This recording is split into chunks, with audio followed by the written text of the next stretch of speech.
Praise the Lord. Kita akan mulai acara pada malam hari ini. Mari kita berdoa. Siap. Tuhan Allah dalam surga, kami mengucap syukur untuk malam hari ini. Mengucap syukur untuk rekan kami Doni Siswanto yang berada di Palangkaraya dan boleh bersedia dan hadir untuk berbagi, menginspirasi setiap jemaatmu yang ikut mendengar acara pada malam hari ini. Kami menyerahkan platform Instagram, kami menyerahkan koneksi internet kami, biarlah semua ini boleh berjalan dengan baik, dan semua ini untuk kemuliaan nama Tuhan. Kami menyerahkan setiap pembicaraan kami, biarlah ini boleh tetap menunjukkan kami sebagai orang-orang yang mencintai Tuhan. Amin. Di dalam nama Tuhan Yesus kami berdoa. Amin. Amin. Sehat, Don? Puji Tuhan, sehat Kak. Apalagi temanya kan harus sehat, jasmani rohani. Kalau ditanya sehat, Don, waduh kalau jawabannya, aduh sorry, kayaknya gagal temanya ini.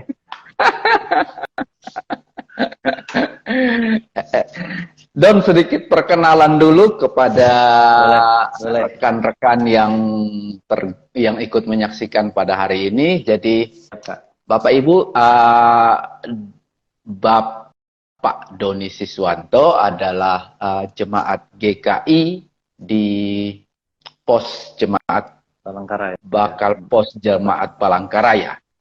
Ya, jadi pada malam hari ini kami mencoba ngobrol dengan beliau, siapa beliau, pelayanan beliau, dan ya beliau berbagi banyak hal tentang pelayanan beliau di tengah Palangkaraya ini, ataupun malah lebih dari Palangkaraya. Nanti Bapak Ibu akan mendengar kisahnya. Silakan, Doni. Baik, saya Doni Siswanto, sudah di Palangkaraya sekitar berjalan 8 tahun lah. Kami bersyukur 2015 kami banyak berkecimpung di digital ministry. Sampai 2002 kami melihat bagaimana, dan kami bersyukur bagaimana Tuhan memakai kami lewat digital space ya. Kemudian pada satu titik 2023 ini kami melihat arahan Tuhan untuk lebih fokus pada leadership development. Jadi sehari-hari jujur saja yang saya lakukan sederhana sebenarnya, seperti kebanyakan kita, namun ada yang lebih Tuhan nyatakan untuk menolong. Terlebih barusan Kak, kayaknya kita sama-sama deh jadi penatua ini. Puji Tuhan ya, ada tambahan tanggung jawab untuk boleh melayani jemaat Tuhan di tempat kita masing-masing. Dan kalau saya mau jujur sharing secara sederhana, pelayanan kami saat ini ada di sebuah lembaga pelayanan yang saya tadi katakan tentang pelayanan untuk lebih mengembangkan leadership, yaitu LeaderSource Indonesia. Jadi belakangan ini sejak Januari kami melihat kesempatan untuk menolong orang melihat dirinya di hadapan Tuhan tentang kesehatan rohaninya. Tetapi yang selanjutnya kedua yang tidak bisa dipungkiri adalah bagi saya melihat tidak saja karena tanggung jawab pelayanan, tapi 10 tahun terakhir saya juga mengevaluasi dan melihat tentang kebugaran diri kita ini berbanding lurus dengan sukacita di dalam hati kita. Karena itu kalau dalam persiapan ketika saya membaca arahan dari rekan-rekan di Ngagel, saya melihat bahwa hari-hari saya coba normal dengan worship, dengan pujian, penyembahan kepada Tuhan tiap-tiap pagi. Dan ada kata kunci yang saya ingin bagikan adalah tentang konsistensi dan disiplin. Nah, itu yang tentang rohani dulu. Bacaan-bacaan yang menolong kebugaran rohani kita. Kita pasti punya kebutuhan dan kita tahu kok. Jadi ada PR saya banyak buku, baik elektronik maupun secara khusus yang cetak. Saya punya banyak PR untuk upgrade diri saya untuk membaca. Kemudian yang selanjutnya adalah tentang sharing di komunitas. Karena di dalam pengalaman belakangan ini juga, value yang saya dapati dari pelayanan saya di LeaderSource itu kami punya satu kerinduan menjadi katalis dan juga mensupport pengembangan pelayanan dimanapun, baik gereja atau komunitas, untuk bertujuan mengembangkan atau fokus pada 5C. Apa itu 5C? Yang pertama adalah Christ, yaitu pengenalan kita akan Tuhan. Yang kedua, pengenalan akan Tuhan itu terimplementasi dalam community. Jadi kita pemimpin harus terus mengenal Tuhan, juga ada dalam komunitas. Nah, dua hal ini akan mempengaruhi karakter kita, bahkan atau karakter dan calling kita. Karena karakter dan calling kita tidak bisa lepas dari pengenalan kita, dan seperti bagian firman Tuhan 2 hari lalu, saya ingat, besi menajamkan besi, manusia menajamkan sesamanya. Jadi nggak mungkin kita tidak eksegese, menguji diri kita dengan komunitas. Dan selanjutnya kita berbicara juga selain calling, yang C terakhir adalah terkait dengan kompetensi. Banyak kita sebagai pemimpin Kristen lebih tepatnya, cenderung pada kompetensinya, dikejarnya. Padahal itu bagi saya dalam perjalanan 3 bulan ini, saya melihat itu tambahan lah. It's not big deal sebenarnya. Nah, kelima C ini dikembangkan dari ada yang namanya kami sebut dengan 4 dynamic. Yaitu yang pertama dinamika kerohanian. Kerohanian ini pasti ada dinamikanya dong, ada pasang surutnya. Tetapi di situ kita harus melihat dinamika rohani ini fokusnya adalah Tuhan. Nggak boleh yang lain dalam dinamika kerohanian kita. Yang kedua, tentang relasi kita. Relasi, saya pikir itu ada aktivitas-aktivitas yang menantang kerohanian kita juga untuk kuasa dari relasi itu. Karena relasi, saya juga banyak dibentuk di kelompok kecil waktu mahasiswa. Jadi saya sangat terberkati dengan komunitas kecil. Kemudian selanjutnya adalah instruksional. Artinya instruksi itu harus datang dari Tuhan sendiri, yaitu firman Allah. Makanya saya tadi singgung tentang Christ tadi, tentang Kristus itu tadi. Pengenalan akan Tuhan sampai kapanpun ketika Tuhan izinkan kita hidup di bawah kolong langit ini tetap harus terjadi. Dan yang terakhir adalah dimensi yang terus menumbuh kembangkan saya adalah, sebentar, satu lagi saya jadi kelupaan, saya lihat C yang satu lagi adalah tentang pengalaman. Ingat, ada satu statement, saya belajar mengikuti sebuah study Bible setiap hari Kamis itu, saya diberkati oleh Pak Bambang dari Leaders as Discipleship. Kami ada study Bible-nya L4D. Itu mengatakan begini, biasanya kita terjebak dengan pengalaman itu begini, pengalaman adalah guru yang terbaik. Tetapi dari pembelajaran saya sejak Juni tahun lalu adalah pengalaman yang dievaluasi adalah guru yang terbaik. Pengalaman kalau nggak dievaluasi nggak baik. Nah, itu bicara berkecimpung, dan ini holistik. Ini semuanya dilakukan bersamaan, nggak bisa dipisah-pisah. Nah, kebugaran itu yang menolong saya sampai hari ini untuk menetapkan, sebelum pandemi, saya punya pergumulan untuk hobi saya, apa ya, untuk menolong brain saya, otak saya, hati saya, untuk tenang. Akhirnya saya mengambil keputusan untuk cycling. Nah, cycling ini ternyata bisa combine dengan memuji Tuhan ya saat soloing. Jadi saya ketika sepeda kadang sendiri, kadang dengan komunitas. Nah, jadi mulai dari berapa kilo, mulai dari kecepatan yang pelan, tetapi kuncinya sama, Bapak, Ibu, Saudara, rekan-rekan di Instagram, atau Kak Sinto juga, bahwa konsistensi saya setiap Selasa, kemudian Kamis, dan Sabtu itu ada short distance dan long distance. Itu sudah saya blok untuk bukan semata-mata me time, tapi bagi saya exercise penting untuk kesehatan kita. Dan highlight saya selama ministry adalah ternyata sangat menolong ketika traveling, ketika saya menyampaikan di tengah orang gitu, fit kita ini kelihatan loh.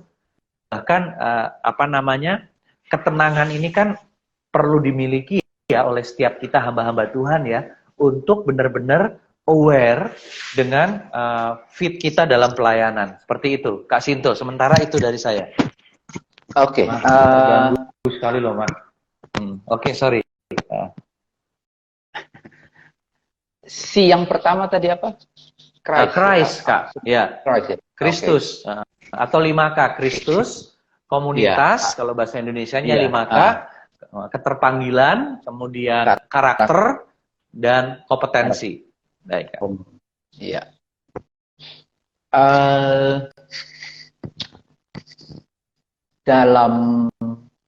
Dalam apa kesehariannya ya, atau pengalaman Doni dalam keseharian itu, implementasinya kita bisa dengan cara sederhana seperti apa? Oke, sederhananya puji Tuhan, saya ada mengikuti subscribe beberapa channel worship, ya. Salah satunya GKI Ignite. Jadi saya juga mau menyampaikan ke Bapak Ibu sebagai orang GKI, banggalah dengan produk kita. Di GKI Ignite itu saya menjadi bagian dari hidup saya sampai hari ini. Tiap pagi, saya Tuhan bangunkan pagi-pagi. Jadi saya bersyukur untuk kebiasaan baik itu.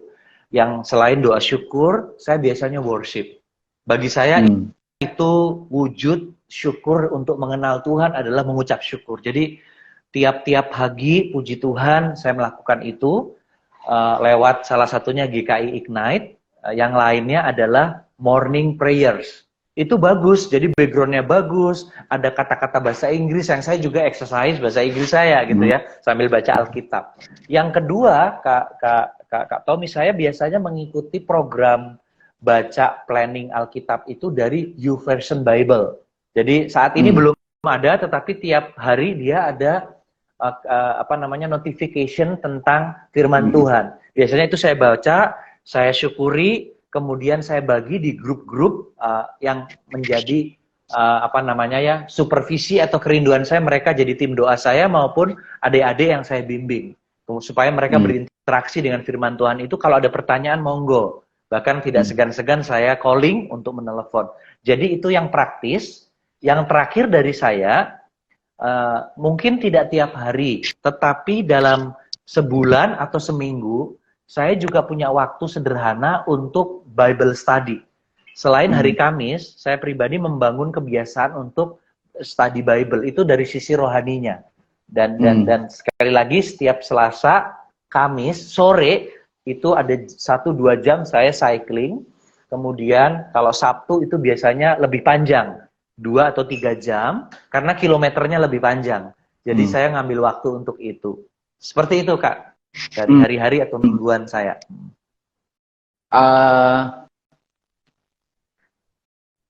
Komunitas, di dalam komunitasnya bagaimana? Untuk bisa Baik. Ininya.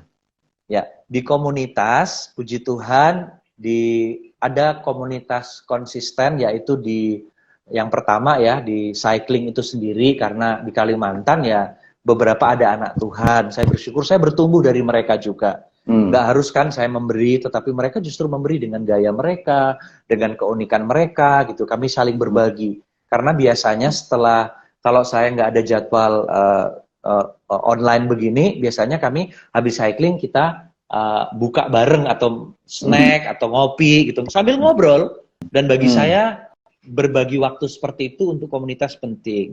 Yang kedua, di gereja, sebelum dapat tanggung jawab jadi penatua juga, kami memulai pelayanan remaja. Hari ini anak-anak saya lagi remaja ya, sudah selesai. Di gereja juga saya memberi diri untuk mulai terlibat. Ada perkunjungan. Jadi komunitas-komunitas seperti itu saya ikuti. Di Zoom, ada Bible study yang setiap Kamis, itu saya usahakan ketika memang itu sudah saya blok, Kak. Jadi konsistensi weekly meeting atau monthly meeting itu harus menjadi disiplin kita. Kayak hari ini saya harusnya tadi ada tamu, saya bilang sorry ya, saya jam 7 udah harus online. Nanti habis ini saya harus kunjungan ke satu teman. Jadi sudah diatur sedemikian rupa karena komitmen kita memang menghitung waktu ini bagi Tuhan dan exercise, melatih terus, mengevaluasi, melatih itu terus. Thank you.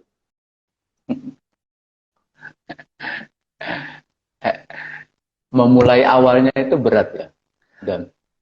Oh ya, memulai itu ini Kak, saya biasanya triggernya begini. Kalau pertama ya, kalau di komunitas, baik yang Kristen maupun yang majemuk itu, biasanya saya memulai dengan motivasi. Ngapain saya ada di komunitas ini? Jawaban yang sering Tuhan tolong buat saya adalah I want to be a blessing. Saya ingin menjadi berkat. Nah, menjadi berkat ini jangan dikonotasikan dengan suka traktir dulu atau uang gitu ya.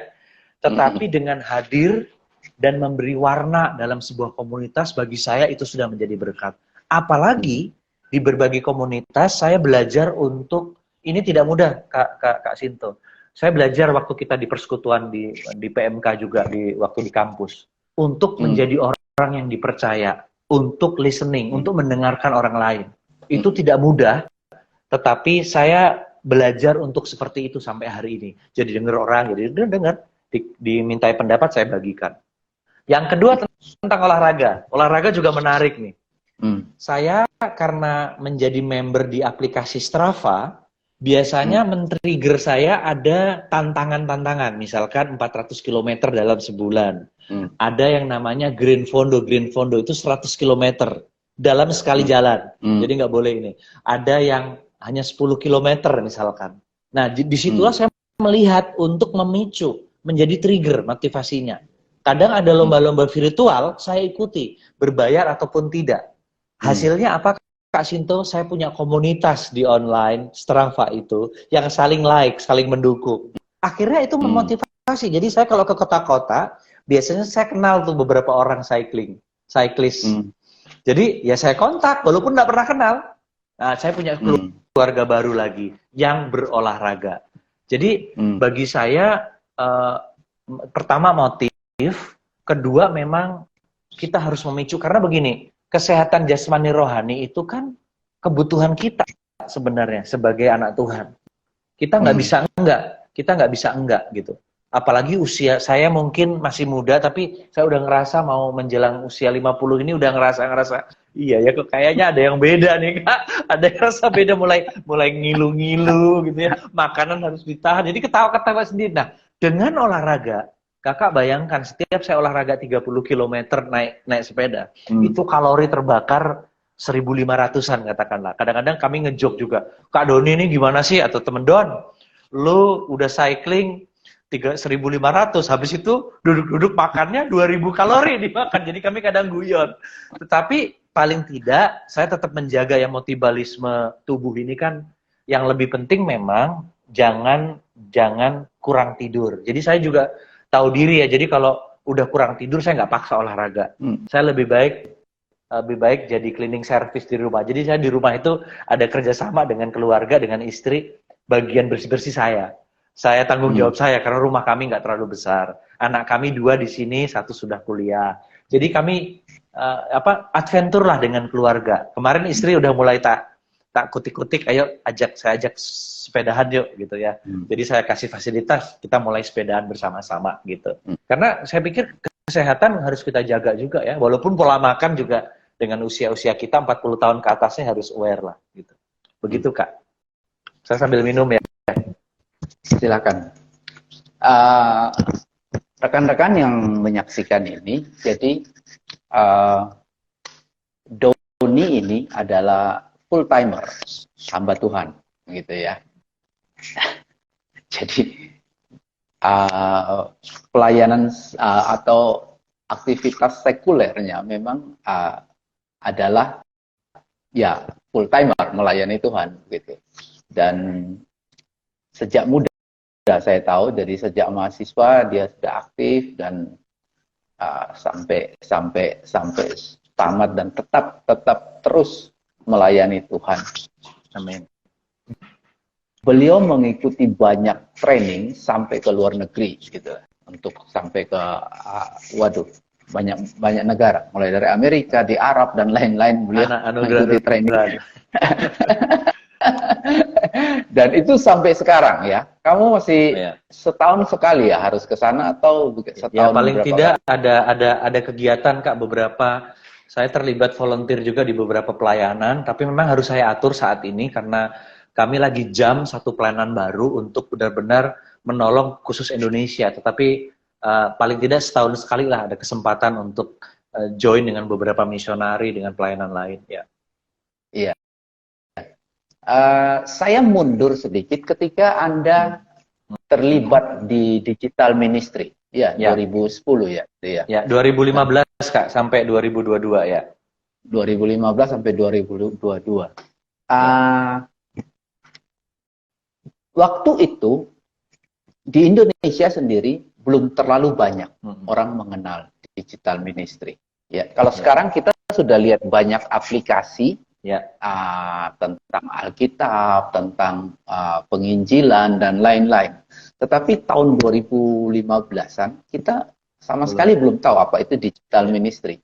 Dan kalian sudah dilatih untuk itu, dipersiapkan untuk itu. Untuk Indonesia sendiri, Anda melihat bagaimana perkembangan? Ya, baik Pak. Pertama saya bersyukur terlebih ketika kita dunia dihantam dengan COVID ya. Itu bagi saya sih dari sisi pelayanan 2015 itu sebuah bagi saya dari sisi rohani ya, perspektif iman adalah Tuhan ingin mengingatkan kita bahwa gereja, bahwa kehadiran Tuhan itu tidak bisa dikotak-kotakkan dalam sebuah gedung. Artinya kita melihat bagaimana saat ini pun kita puji Tuhan ya, kita lewat seperti ini. Karena digital space, kami punya idiom yang signifikan dalam pelayanan, yaitu behind every screen is a person. Di balik layar ada seseorang. Nah, saya melihat ada banyak peluang yang sudah digunakan oleh gereja organisasi. Mereka desain konten-konten, mereka posting konten-konten. Tetapi lewat live saat ini juga saya cuma mengingatkan. Ada satu statement yang sampai hari ini saya juga mengimani itu, dan maksud saya begini, saya mempercayai statement ini. Dia bilang begini Kak. Kami tidak hanya memproduksi konten-konten, kami tidak saja hanya posting-posting, tetapi kami memuridkan. Artinya di dalam digital ministry itu ada strategi. Kita nggak bisa hanya sekedar posting, kita hanya sekedar punya channel YouTube, tetapi kita tidak ngerti what's next-nya. Karena itu dalam digital mission, kalau kami istilahkan, itu ada yang disebut pathway. Gimana secara intensional, kita sebagai digital strategist, melihat itu peluang untuk orang semakin bertumbuh pada pengenalan akan Tuhan. Karena percaya atau tidak, Bapak Ibu Saudara, pelayanan kami di digital ministry yang sampai hari ini rekan-rekan kami di Lembaga Pelayanan Mahasiswa Indonesia kerjakan, itu dahsyat loh. Ada begitu banyak orang mengirimkan curhat, sharing, bahkan kadang ada kami yang nggak ngerti siapa dia. Tetapi di analisa digital, kita bisa melihat behavior, kebiasaan-kebiasaan orang. Kita menolong mereka bertumbuh berdasarkan kebutuhan mereka. Itu yang pertama. Yang kedua, setelah saya melihat digital atau online dan offline, saya mau katakan prinsip yang firman Tuhan katakan, saya kembali pada fokus saya hari ini. Tujuan kita adalah 5C. Tujuan kita adalah 5K tadi. Kita nggak boleh keluar dari itu. Kenapa? Karena itulah esensi setiap kita bertumbuh untuk mengenal Tuhan. Ketika kita harus bertumbuh dalam komunitas, kita harus mengerti panggilan kita harus diubahkan Tuhan, karakter kita semakin lebih baik, dan kompetensi kita. Nah, digital kadang-kadang orang berpikir, wih keren ya ada aplikasi, wih keren ya HP kita bisa dilipat-lipat gitu. Itu bagus, tetapi sayang kalau itu tidak digunakan untuk menyukacitakan hati Tuhan. Terakhir saya mengingatkan dalam sebuah training, apakah konten saya, apakah ketika saya di sosial media sudah menjadi terang, sudah menjadi berkat bagi orang lain. Itu menjadi renungan kita bersama sebenarnya. Atau bahasa sederhana saya yang menurut saya menohok saya juga. Sudahkah gadget saya hidup kudus? Sudahkah gadget saya dikuduskan oleh Tuhan? Menjadi berkat. Seperti itu Kak, dari saya. Dan praktisnya, jika kita mau belajar atau memulailah digital ministry, kita kan sering sekarang dengan share ayat, oke, ya.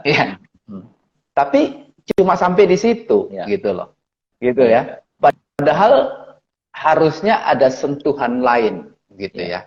Seperti nanti nah mungkin teman-teman perlu tahu juga kira-kira kiatnya kalau kita sekarang mau belajar dalam pelayanan penginjilan ministry digital ini. Selain kita men-share ayat atau men-share inspiratif apapun kisah gitu ya, kita harus melakukan atau menambah apa sehingga itu bisa menjadi pelayanan. Stepnya bisa melangkah gitu. Baik Kak. Saya coba berikan 3 step deh, 3 langkah. Yang pertama itu ya untuk diri dulu. Saya lihat diri kita masing-masing. Pertama, lagi-lagi pertama itu desire, kerinduan kita apa sih sebenarnya dalam pelayanan. Karena bagi saya itu menjadi basic, atau ada yang bilang sih calling kita apa. Pengenalan. Nah, calling itu seperti yang tadi saya jelaskan di 5C, ketika kita kurang atau lack of consistency untuk pengenalan akan Tuhan, lewat caranya kan tadi saya sudah jelaskan ya, kerinduan kita yang mendalam gimana. Nggak usah deh kalau di kampus kita pakai istilah HPDT ya, hubungan pribadi kita dengan Tuhan. Saat teduh kita gimana nih? Sebenarnya itu akan menolong passion kita, hati kita. Pertama, kita cek hati kita, motif kita apa. Yang kedua, kalau bicara sosial media atau digital space, kita harus memilih platform apa. Karena kita nggak bisa semua. Walaupun kalau dalam bahasa digital marketing itu kita bisa menciptakan digital ecosystem. Itu nanti. Tetapi pertama, untuk memulai, apa yang kita punya? Apa yang kita bisa dulu? Bapak Ibu kalau ngikutin saya, pasti Bapak Ibu bisa menilai Doni itu siapa.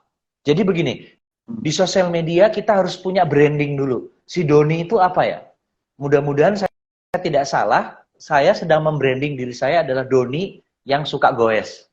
Doni yang cinta keluarganya.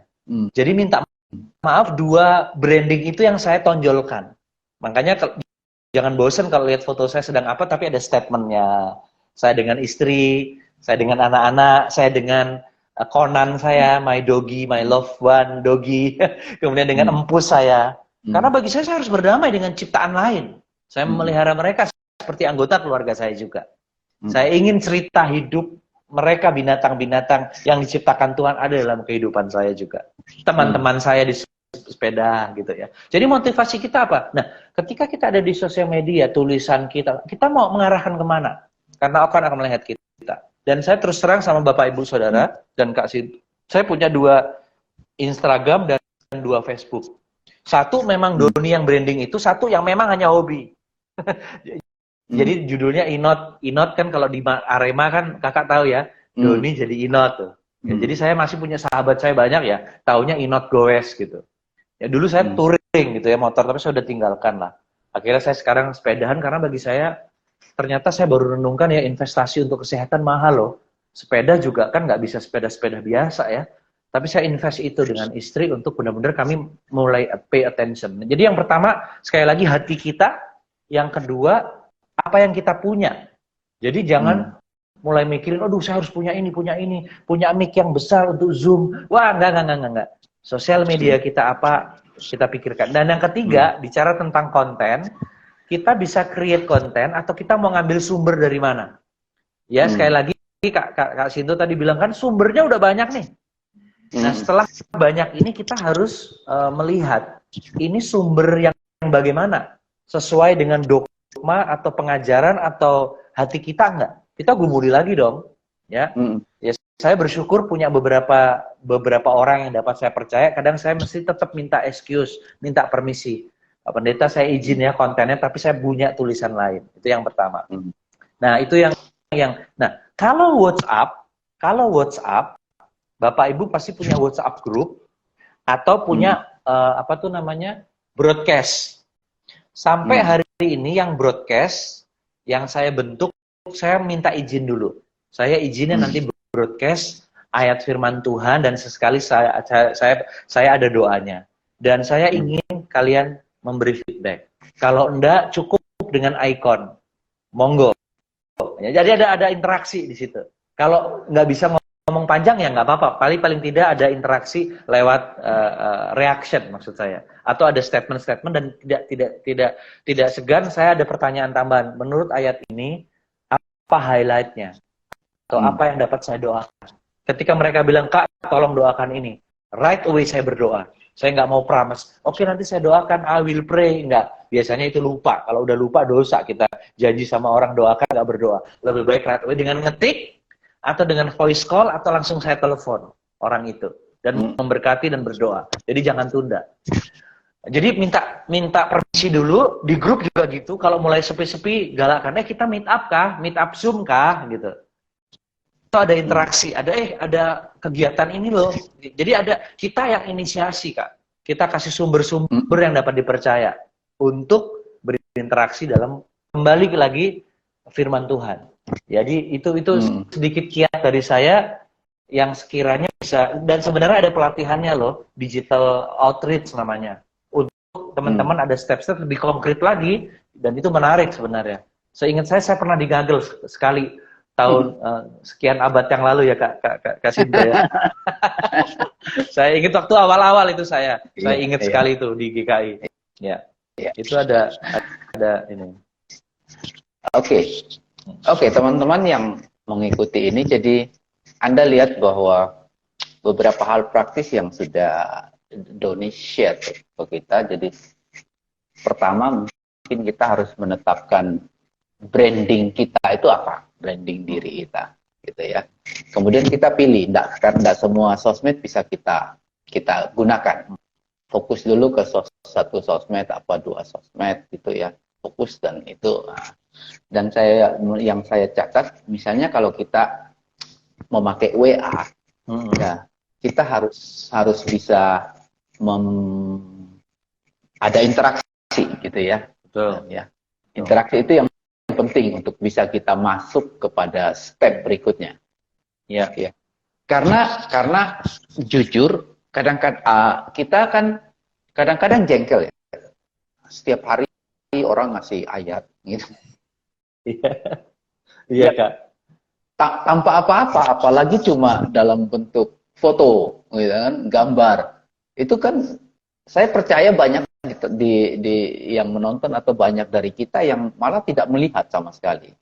Bahkan ada yang panjang-panjang, Kak. Iya, ada yang tulisan panjang-panjang renungan. Panjang-panjang, dan itu rasanya kok bikin penuh aja memori. Nah, Kak, mumpung saya ingat, saya pernah dapat yang begitu.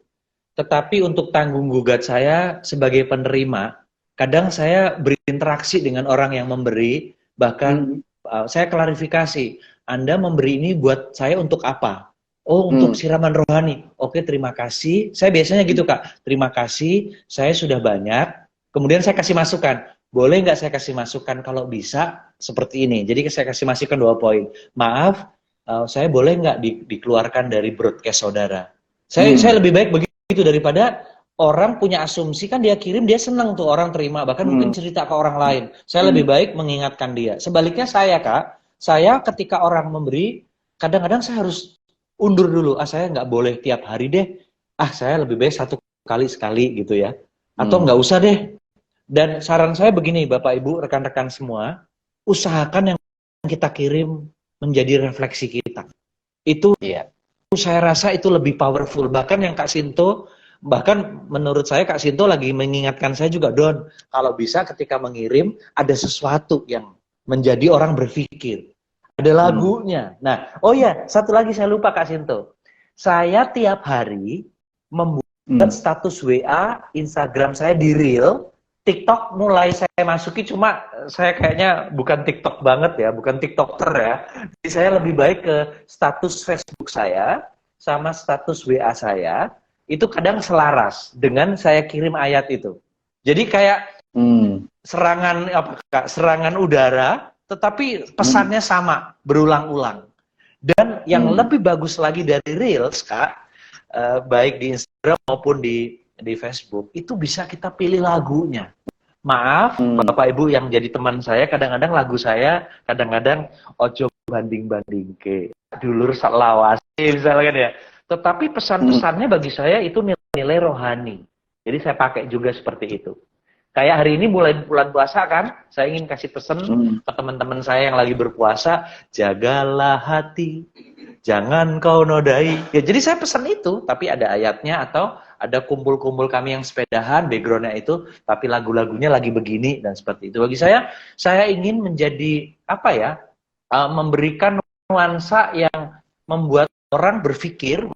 Karena itu konten-konten kita selain kita gumuli, kita buat planning. Kalau bisa buat planning, saya belum sampai ke planning, tetapi paling tidak saya punya poin catatan-catatan. Hari ini saya akan ini, kalau saya nyampaikan renungan ini nyambungnya besok ini.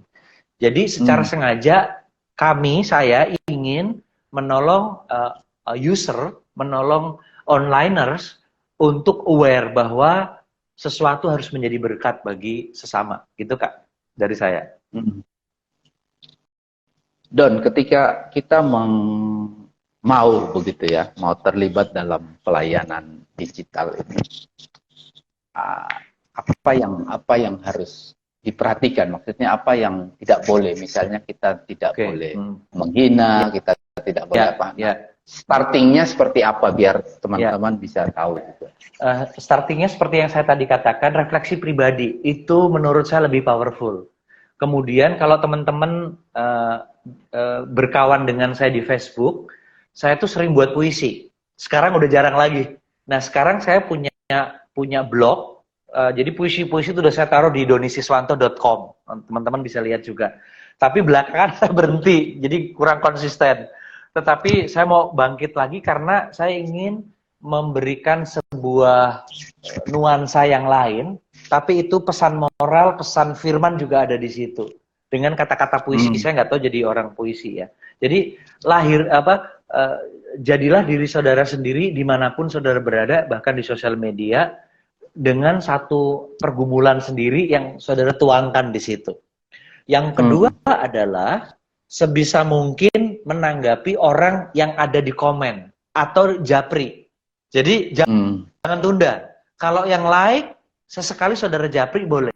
Tetapi yang lebih utama menurut saya, minta maaf bagi orang-orang yang suka like atau likers gitu ya. Saya nggak ngejar itu, saya justru mengejar orang yang berinteraksi. Ketika ada interaksi itulah, mari kita japri, jadi teman. Siapapun mereka, kita berinteraksi, kita saling mendoakan di situ. Kemudian kasih ayat, boleh nggak minta nomor atau gimana, kita bisa saling sharing di situ. Kemudian, kalau kita sudah menikah, sebaiknya pasangan kita juga kita update.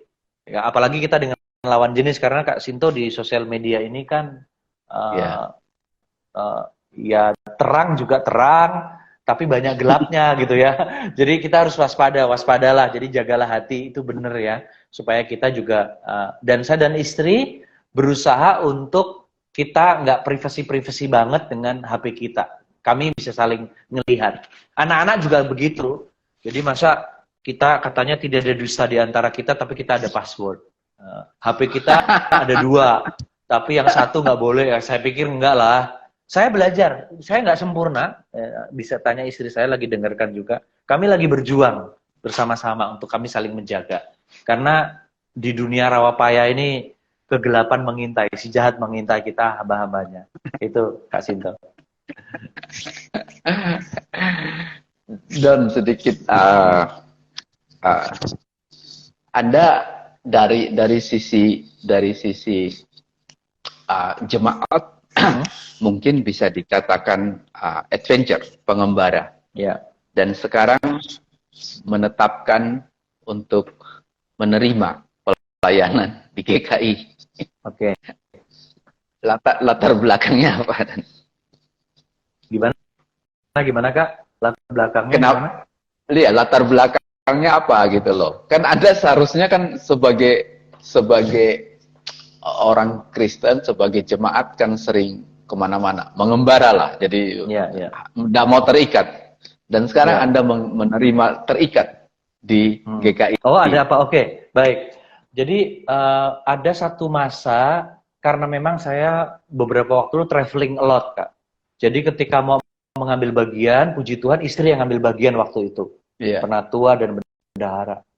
Kemudian ada satu masa, khususnya tahun ini, dalam solitude kami bersyukur ya, di pelayanan saya yang baru di Leadersource Indonesia, kami ada diharapkan, di-encourage untuk punya personal retreat sebulan sekali.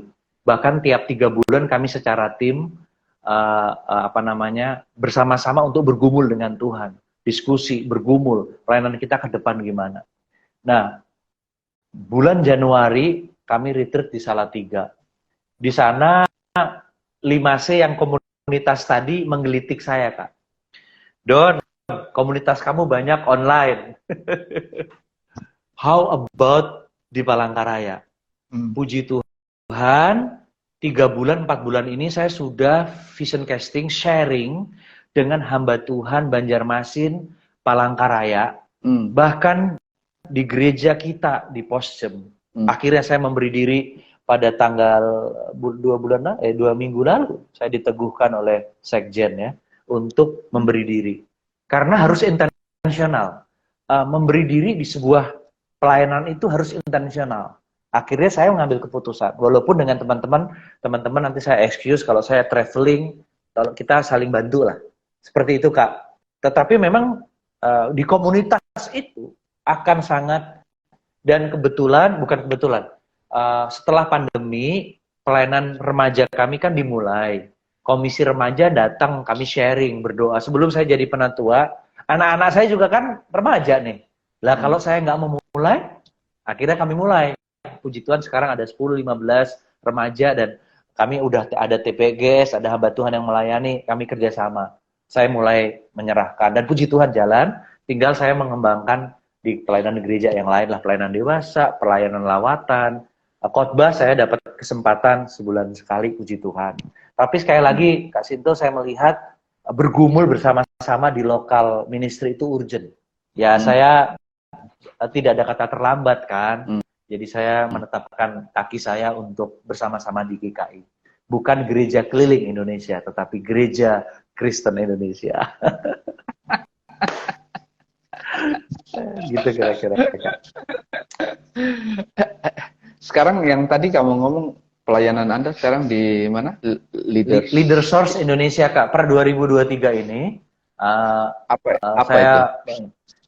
Ya Leadersource Indonesia kita bergerak untuk menjadi katalis dan juga mensupport pelayanan gereja dan lembaga-lembaga untuk intentionally equip leader untuk memperlengkapi hamba-hamba Tuhan, para pemimpin untuk menjadi pemimpin yang sehat. Makanya judulnya kita kan pemimpin yang sehat, cuma saya tambahi subtitlenya adalah jasmani dan rohani. Nah, yang kami lakukan adalah melihat kesehatan itu secara holistik, secara whole. Kita nggak bisa kan, saya lihat Kak Sinto saat ini, oh Kak Sinto kayaknya sehat nih dengan senyumnya, nggak bisa. Bahkan kalau saya melihat dan menilai ya, maaf mungkin saya juga punya satu pandangan yang tidak tepat bagi Bapak Ibu, tetapi bagi saya kalau mau lihat orang sehat ke rumahnya. Ya, saya nanti kapan-kapan kunjungan ke Kakak ya. Ke pelayanan yang langsung di field gitu. Orang kelihatan aslinya, pressure-nya terjadi seperti itu. Nah, Leadersource, kalau dari catatan saya, karena saya sudah siapkan, Kak, kita benar-benar ingin mengembangkan pemimpin sehat dari 5C yang tadi saya katakan 5K, dan pengembangan di 4 dinamika tadi. Dinamika yang tadi saya katakan tentang relasi, tentang bagaimana mereka pengalamannya, dan bagaimana instruksi dari firman Tuhan, bahkan pengalaman rohaninya, dan juga kesehatan rohani. Selanjutnya juga, kami rindu gereja yang sehat itu gimana sih? Menurut firman Tuhan. Karena itu tanggung jawab saya sekarang, selain sampai hari ini, saya dipanggil Tuhan untuk mengabarkan kabar baik, saya juga seorang konsultan. Nah yang lucu kan gini, Kak, ketika diskusi dalam persiapan ini, Don, lu konsultan, lu sehat nggak? Kan tadi Kakak juga bilang apa kabar sehat? Nah, kalau saya sebagai hamba Tuhan, sebagai anak Tuhan, tidak menjaga kesehatan saya, maka saya pikir pelipat gandaan kita, multiplikasi kita juga harus hati-hati. Karena itu saya juga harus punya checklist, karena itu kami ada measurement kesehatan rohani kita juga. Ada banyak sih sebenarnya ya. Kemudian saya jadi teringat satu bagian firman Tuhan. Karena ini kan IG live kita kan sharing testimoni kan, nanti ini Kak Sinto sama Kak Doni kok nggak ada firman Tuhannya gitu. Saya coba ingat satu bagian firman Tuhan 1 Korintus 6 ayat 19. Kak, setelah saya lahir baru, saya terus diingatkan sampai hari ini. Meskipun saya berjuang, setiap kita kan manusia daging ya. Daging kita ini lemah, tapi kita berjuang lah. Bukankah tubuh kita adalah bait Allah? Jadi apa yang kita makan, untuk kesehatan tubuh kita juga penting loh menjadi evaluasi. Apalagi pikiran, apa yang kita terima. Bagi saya itu harus kita apa namanya. Terlebih dari itu semua, highlight saya di tahun ini Kak, jujur saya mau bagikan adalah tentang solitude as lifestyle. Jadi retreat pribadi, berdiam diri di hadapan Tuhan sebagai lifestyle. Kadang-kadang kan kita retreat, paradigma kita adalah kumpul-kumpul dengan orang, ada kegiatan 1, 2, 3, ada gamenya, ada praise and worship-nya. Tetapi kalau personal retreat itu beda. Kita sendiri yang menentukan dengan Tuhan. Apakah kita mau puasa tidak bergadget, mau puasa tidak makan siang atau lunch, itu tentang makan dan minum, atau saya mau sepanjang hari ini, saya mau pujian, penyembahan kepada Tuhan, dengan kidung-kidung jemaat yang ada, dengan gitar, baca buku-buku, ini buku saya banyak yang harus saya kejar juga. Tetapi saya sedang mengejar solitude juga atau me time dengan Tuhan, itu kan bisa berbagai cara ya. Tidak harus ke tempat rekreasi yang mahal loh. Bagi saya sepedahan saya solo ride, bagi saya itu solitude. Karena saya pakai earphone, tentunya harus perhatian ya. Dengan puji-pujian saya bersepeda dengan jarak tertentu. Jadi seperti itu Kak, dari saya Kak. Bentar, measurement-nya tadi, ya. Ukuran kesehatannya itulah. Ya. Apa itu? Kira-kira beberapa poin mungkin bisa di-share. Kami ada toolsnya itu simple sih sebenarnya, dan kita harus bicara dengan diri kita dengan jujur gitu ya. Dari 5C itu tadi Kak. Jadi ada measurement, ada 5 pertanyaan untuk 5C. 5C pertama, C kedua, C ketiga. Dan itu ada rumusan-rumusan sederhana. Yang kita akhirnya, oh ternyata kita kok lemah di sini ya. Nah biasanya kan kita tuh suka dengan, oh strength saya di sini gitu. Kita kadang-kadang melupakan atau mengabaikan kekurangan kita. Nah kalau dari pelatihan-pelatihan yang kami lakukan juga tentang 5C ini, kita justru harus melihat dan aware dengan, kita harus do something nih dengan keterbatasan kita ini, weaknesses kita ini. Tetap mengembangkan yang kuat, tetapi tidak boleh mengabaikan yang. Nah itu ada kapan deh kita bisa pelatihan ya, bisa online, bisa juga on-site gitu ya, untuk kita ada 10-15 orang, yuk kita, tapi kerinduan kami gini, pelatihan ini kami buat untuk pemimpin yang juga memimpin orang lain. Artinya, jangan sia-sia, karena kami dalam training di LSI, Leader Source, kami juga rindu, kita ada konsultasi, jadi kami menjadi coach, kami menjadi konsultan, gimana perkembangannya. Sebaliknya kan, kalau kami tanya ke teman-teman yang kami latih, boleh dong teman-teman juga tanya perkembangan kami. Jadi sebenarnya besi menajamkan besi, manusia menajamkan sesamanya, itu menjadi satu highlight. Karena itu tadi saya bilang, highlight saya tahun ini adalah solitude. Jadi saya harus sangat hati-hati, sangat waspada. Dari saya berpikir, dari saya berkata-kata. Jadi kami ada tools Kak, namanya 5C checkpoint. Sebenarnya kalau teman-teman cek di berbagai aplikasi, banyak sebenarnya kalau mau digunakan dengan baik. Tetapi yang kami punya itu ada, memang itu sebagai bagian dari pelatihan sih, jadi nggak bisa juga saya kasih begitu ya, tanggung gugat saya pada LSI ya. Tapi itu ada Kak, dan itu menolong loh, kita sebagai anak Tuhan, sebagai pelayan Tuhan, seberapa sering kita secara intentional, secara sengaja, benar-benar mengevaluasi diri saya. Karena itu kalau nggak salah di gereja kita juga, ada waktu break atau sabatikal atau off, untuk hamba-hamba Tuhan, kalau nggak salah hari Senin ya, walaupun kadang-kadang itu dipakai juga untuk konseling, tapi bagi saya sebagai pelayan Tuhan juga, kalau bisa ada khususkan 1 hari dalam seminggu atau sebulan sekali untuk benar-benar solitude, untuk benar-benar evaluasi diri. Itu Kak. Dan mungkin berbagi juga apa godaan terbesar dari seorang pemimpin yang harus dijaga, di hati-hati. Baik. pertama Kak, saya menganjurkan dan menyarankan nih buat setiap kita, ambil waktu belajar tentang kitab Amsal dan fokus pada leadership, pada hal-hal kepemimpinan. Bulan Juni 2002, Tuhan banyak menolong saya lewat saya mengikuti sebuah study Bible. Pelayannya Pak Bambang menolong saya untuk mengupas tiap bab per bab. Jadi setiap meeting kita hampir 2 bulan itu menyelesaikan pasal 1 sampai selesai di Amsal.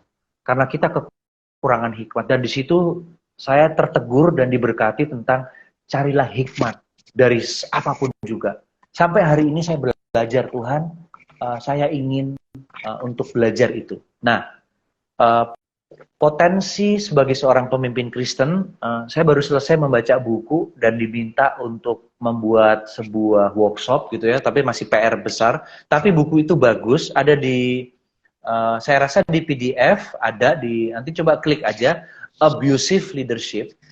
Banyak pemimpin yang menyalahgunakan, baik dia tahu atau tidak posisi dia. Dia tahu atau sengaja, dia tahu dalam hal ini disengaja, ataupun dia nggak tahu, karena memang dia nggak tahu. Tapi dia abuse menggunakan itu. Ada dua alasan saya kenapa pemimpin kadang-kadang terjatuh dalam hal ini. Yang pertama, ada banyak pemimpin Kristen. Saya pernah ngalami juga, kalau boleh jujur. Belum selesai dengan dirinya. Jadi bagi saya, kita sebagai anak-anak Tuhan, terus journey dengan Tuhan. Ambil waktu dengan Tuhan untuk menyelesaikan hal-hal yang masa lalu belum selesai. Karena itu akan mempengaruhi. Karena itu ada satu statement, Vice President pelayanan kami digital crew di digital, pernah bilang begini, your Christology determine your missiology. Your Christology determine your leadership. Pengenalan kita akan Tuhan menunjukkan bagaimana kita memimpin.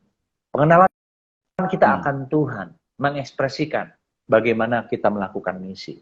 Itu yang pertama. Yang kedua, tadi ego yang pertama ya, tentang bagaimana kita harus selesai dengan diri kita, tuntas. Nggak boleh ada dendam masa lalu, karena nanti leadership kita modelnya pasti sama. Dulu gua digitukan, gua balas ke orang lain gitu. Yang kedua menurut saya adalah berbicara tentang kepemimpinan. Hati-hati untuk kearogansian atau kesombongan. Di Amsal juga Tuhan bicara banyak tentang pemimpin yang bunuh diri. Kalau bahasa istilah saya waktu saya belajar, dreaded seat seorang pemimpin yang bunuh diri gitu, kesombongan. Kalau saya pakai istilah dalam pelayanan saya sering kembangkan ke teman-teman adalah hati-hati dengan tritunggal tiruan, diriku, saya, dan aku. Kita harus hati-hati dengan itu. Jangan sekali-kali biarkan nama Tuhan dipermuliakan. Jangan pernah banyak bercerita tentang diri kita. Sebisa mungkin. Kalaupun sudah keceplosan, datang kepada Tuhan. Tuhan, kami ingin meninggikan nama Tuhan. Tuhanlah yang mengubah. Tuhanlah yang memberi kesempatan. Hidup ini adalah anugerah Tuhan. Jadi 2 hal ini Kak, selesaikan diri kita, lebih banyak evaluasi dan bertanya sama Tuhan. Sampai kapanpun Tuhan berkenan kita hidup di muka bumi ini. Yang kedua, hati-hati kesombongan. Karena kesombongan itu sudahlah, Kak, kalau udah bilang sombong kan, sejarah Alkitab banyak ya, kalau tentang kesombongan. Belajar aja dari tokoh-tokoh, melihat prinsip-prinsip firman Tuhannya, dan kita implementasikan buat diri kita. Dan yang terakhir, yang terakhir dari saya, seorang pemimpin, the best team yang harus dia bangun adalah keluarganya. The best team dalam pelayanan keluarga, anak, istri, orang-orang di lingkungan. Itu tim utama menurut saya. Saya sampai hari ini belajar dengan keluarga saya, dengan istri saya, dengan anak-anak. Saya harus memprioritaskan mereka dalam hidup saya. Setelah 22 tahun lewat saya melayani, saya terus disadarkan Tuhan, tim utamamu adalah keluarga. Jadi itu Kak dari saya. Keluarga jangan nomor 2, nomor 3 gitu. Keluarga adalah nomor 1. Kira-kira itu Kak dari saya. Support sistemnya ya. Yap, ya Kak. Oke, waktu kita dibatasi oleh Instagram sama 1 jam dan kayaknya pengen terus ya Kak ya. Saya pengen balik bertanya kepada Kakak gimana tenisnya. Nah, saya kan ngamati Kakak dari jauh juga. Tenisnya rutin atau?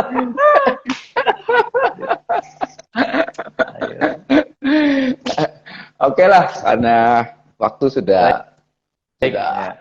selesai, ya kita akan akhiri. Ya. Terima kasih Doni Sama-sama. sudah banyak berbagi hal-hal praktis tentang kepemimpinan, pelayanan, keseharian seorang pemimpin dan lain-lain. Biarlah ini boleh menguatkan, boleh menginspirasi kita yang hidup dan paling tidak juga akan menjadi pemimpin di dalam keluarga, di dalam masyarakat gitu ya. Menunjukkan seorang pemimpin yang mengenal Tuhan gitu ya. Terima kasih Don. Sama-sama Kak. Kita akan akhiri acara pada malam hari ini. Doni bisa berdoa buat kita semua. Baik, kita satu dalam doa. Tuhan, kami bersyukur kepada Tuhan buat kesempatan ini kami boleh berbagi. Terima kasih juga buat rekan-rekan yang bersama-sama kami. Kami bersyukur buat Kak Sinto yang boleh menolong menjadi host. Bahkan kami bersyukur buat Mas Samsul di Semarang, Mas Kris Widiat yang bersama-sama kami. Bahkan Bu Pendeta Indrawati, kakak saya di Jakarta. Terima kasih buat Ina, terima kasih juga buat Peggy, bahkan teman-teman yang menonton bersama saat ini juga di tempat lain. Terima kasih Tuhan. Bahkan nantinya ketika ada video recording yang bisa di-plug di GKI, di Instagram ini, biar ini menjadi berkat. Kami tidak keterbatasan, kami nggak sempurna Tuhan, tapi tolong kami untuk merindu dipakai Tuhan, lebih lagi Tuhan, dan jadikan kami menjadi pribadi-pribadi yang merendahkan diri kami. Ampuni dalam sharing kami jika ada hal-hal yang menduka citakan hati Tuhan. Kuduskan, sucikan kami, biarlah sisa hari ini, malam hari ini, Tuhan berikan istirahat yang cukup, sehingga kami melihat bagaimana Tuhan sudah menyediakan berkat-berkat-Mu esok hari. Berkati Kak Sinto dan pelayanannya dan keluarga, berkati gereja kami, GKI Ngagel, bahkan pos jemaat di tempat ini. Kami pelayan-pelayan-Mu Tuhan, kami bersyukur, Tuhan percayakan kepada kami. Jadi kami hamba-hamba-Mu yang takut akan Engkau, untuk kami tetap melayani-Mu. Terpujilah Engkau, di dalam nama Tuhan Yesus sudah berdoa dan mengucap syukur. Amin. Amin. Tuhan berkati, shalom. Tuhan memberkati. Salam untuk Enda, ya, istri, terima kasih, anak. Ya, salam juga buat istri di rumah Kak. Yuk, Okay. Shalom. Tuhan berkati. Shalom. Bye. Thank you. Bye. Bye.